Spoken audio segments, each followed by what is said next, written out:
Welcome to Power Play India. Don't forget to like, share and subscribe for more content.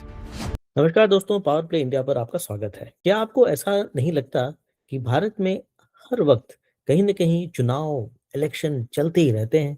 कभी इस राज्य में, कभी उस राज्य में शोर-शराबा, रैलियां और ट्रैफिक जाम। सोचिए, ऐसा हो कि अगर पूरे देश में कश्मीर से कन्याकुमारी तक सिर्फ एक दिन वोटिंग हो, आप सुबह घर से निकले, एक बटन पीएम चुनने के लिए दबाएं, एक बटन सीएम चुनने के लिए दबाएं और अगले 5 साल तक छुट्टी। इसे कहते हैं वन नेशन वन इलेक्शन। लेकिन क्या यह मुमकिन है? क्या इससे हमारी डेमोक्रेसी खतरे में आ जाएगा या फिर भारत सुपर पावर बनने की राह पर दौड़ पड़ेगा? आज के इस वीडियो में हम इस कोविंद कमेटी की 18,000 पेज की रिपोर्ट को डिकोड करेंगे और आपको इस टॉपिक का एक्सपर्ट बनाएंगे। तो शुरू करते हैं। सबसे पहले समझते हैं कि वन नेशन वन इलेक्शन का मतलब क्या है। पीएम मोदी का कहना है कि अभी हमारे देश में परपेचुअल इलेक्शन मोड में रहता है, यानी हमें हमेशा चुनाव के मूड में। इसका असर यह होता है कि नेता काम कम और प्रचार ज्यादा करते हैं। वन नेशन वन इलेक्शन का सिंपल कॉन्सेप्ट ये है: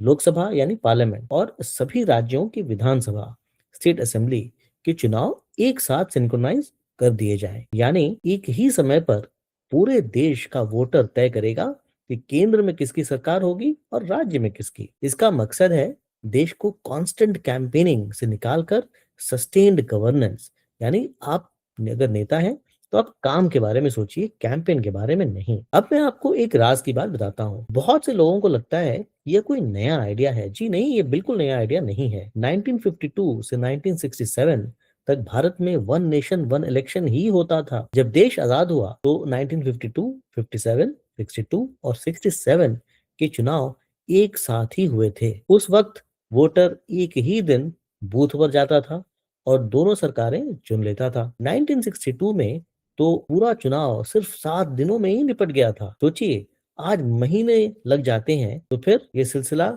टूटा कैसे? कहानी में ट्विस्ट आया 1967 के बाद। यह दौरा था आया राम गया राम की राजनीति का। कई राज्यों में किसी एक पार्टी को बहुमत नहीं मिला, गठबंधन सरकारें बनी, डिफेक्शंस शुरू हो गए, यानी दल बदल।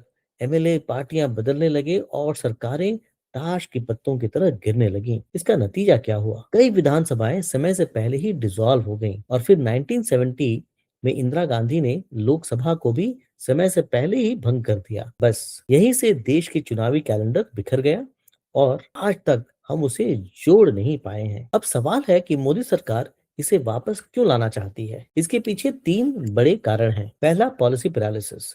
जब भी चुनाव होते हैं तो मॉडल कोड ऑफ कंडक्ट, आचार संहिता लग जाती है। महीनों तक सरकार कोई नई योजना या विकास का काम शुरू नहीं कर सकती। वन नेशन वन इलेक्शन से 5 साल बिना रुकावट काम होगा। नंबर 2, पैसा। 2019 के चुनाव में सरकारी खजाने में करीब 10,000 से 15,000 करोड़ खर्च किए हुए थे।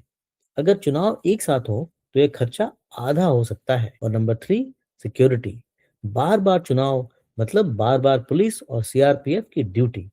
इससे देश की सुरक्षा पर असर पड़ता है। तो इसे लागू कैसे करेंगे? इसके लिए पूर्व राष्ट्रपति श्री रामनाथ कोविंद जी की अध्यक्षता में एक कमेटी बनी, जिसने मार्च 2024 में एक बहुत बड़ी रिपोर्ट सौंपी। इन्होंने इसे 2 स्टेप्स में करने का सुझाव दिया। पहला स्टेप, लोकसभा और सभी विधानसभाओं के चुनाव एक साथ होंगे। और स्टेप 2, इसे ठीक 100 दिनों के भीतर म्यूनिसिपैलिटीज और पंचायत के चुनाव करवाया जाएगा। इसके लिए पूरे देश की एक कॉमन इलेक्टोरल रोल बनेगी ताकि उसका नाम हर जगह एक ही हो। दोस्तों, अब हम इस वीडियो में सबसे टेक्निकल और इम्पोर्टेंट हिस्सा ध्यान से सुनिएगा। सबके मन में एक डर है, अगर बीच में सरकार गिर गई तो क्या होगा? क्या फिर से पूरे देश में चुनाव होंगे? कोविंद कमेटी ने इसका तोड़ निकाला है। अनएक्सपायर्ड टर्म, यानी बचे हुए कार्यकाल के नियम से लेकर। एग्जाम्पल मान लीजिए, एक देखते हैं। 2029 में किसमें एक साथ चुनाव हुए और अगर 2031 में किसी भी राज्य सरकार अगर गिर जाती है तो वहां दोबारा चुनाव तो होंगे, लेकिन नई सरकार पूरी 5 साल के लिए नहीं, बल्कि सिर्फ बचे हुए 3 साल के लिए ही बनेगी। इससे साइकिल कभी नहीं टूटेगी। इसे स्वीडिश मॉडल भी कहा जा सकता है। यह सब सुनने में अच्छा लगता है, लेकिन करना आसान नहीं है। इसके लिए हमें अपने संविधान, अपने कॉन्स्टिट्यूशन में भारी बदलाव करने होंगे। आर्टिकल 83 और आर्टिकल 172 को बदलना होगा, जो संसद और विधानसभा की 5 साल के कार्यकाल की बातें करता है। सबसे बड़ी चुनौती यह है कि लोकल बॉडीज, जो स्टेप 2 की हम बात पहले बता रहे थे आपको, लोकल बॉडीज के चुनाव साथ कराने के लिए कम से कम 50% राज्यों की परमिशन यानी रेटिफिकेशन चाहिए। यानी यह सिर्फ संसद में पास नहीं होगा, राज्यों को भी मानना पड़ेगा। अब जरा जमीनी हकीकत पर आते हैं। इलेक्शन कमीशन ने हाथ खड़े करते हुए कहा है कि एक साथ चुनाव कराने के लिए हमें दुगनी ईवीएम्स चाहिए होंगी, एक मशीन एमपी के लिए, एक एमएलए के लिए। आंकड़े देखिए, करीब 46 लाख बैलेट यूनिट्स की जरूरत होगी। और पता है इनका खर्च? हर 15 साल में करीब 10,000 करोड़ सिर्फ मशीनें बदलने में लगेंगी। फिर इन करोड़ों मशीनों को 5 साल तक सुरक्षित रखने के लिए किसी गोदाम, किसी वेयरहाउस कहाँ से आएंगे? यह एक बहुत बड़ा लॉजिस्टिकल चैलेंज है। अब हर सिक्के के दो पहलू होते हैं। विपक्ष और रीजनल पार्टीज जैसे तमिलनाडु की डीएमके इसका बड़ा विरोध कर रहे हैं। तो उनका डर क्या है? वो डर समझते हैं। सबसे बड़ी बात है फेडरलिज्म। उनका कहना है कि राज्यों के मुद्दे यानी जो लोकल इश्यूज अलग होते हैं। अगर चुनाव साथ हुए तो राष्ट्रीय मुद्दों के शोर में स्थानीय मुद्दे दब जाएंगे। दूसरी बात है कि स्टडीज बताती हैं कि जब चुनाव साथ होते हैं तो वोटर अक्सर एक ही पार्टी को दोनों जगह वोट देता है। इससे क्षेत्रीय दलों का सफाया हो सकता है। और तीसरी बात है, आलोचक कहते हैं कि बार बार चुनाव होने से नेताजी को जनता के पास आना पड़ता है, वरना वो 5 साल तक शक्ल ही नहीं दिखाएंगे। क्या हम अकेले हैं जो ये कर रहे हैं? नहीं, बिल्कुल नहीं। स्वीडन और साउथ अफ्रीका जैसे देशों में ये सिस्टम पहले से चल रहा है। जर्मनी में तो constructive vote of no confidence का नियम है।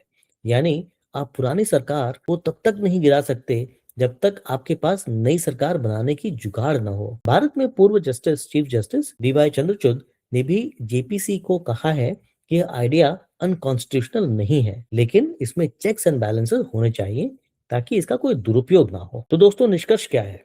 वन नेशन वन इलेक्शन प्रशासनिक रूप से, एडमिनिस्ट्रेटिव रूप से एक शानदार कदम है जो देश का पैसा और समय बचाएगा। यह हमें विकसित भारत 2047 के लक्ष्य की तरफ तेज गति से ले जा सकता है, लेकिन इसकी कीमत लोकतंत्र की विविधता, डाइवर्सिटी नहीं होनी चाहिए। अगर हमें क्षेत्रीय आवाजों को दबाए बिना और संविधान का पालन करते हुए इसे लागू कर पाए तो ये भारत के इतिहास में बहुत बड़ा रिफॉर्म होगा। आपका क्या राय है? क्या आप बार बार वोट देने से थक गए हैं, या आपको लगता है कि यह लोकतंत्र की खूबसूरती है? कमेंट्स में लिख के हमें जरूर बताएं।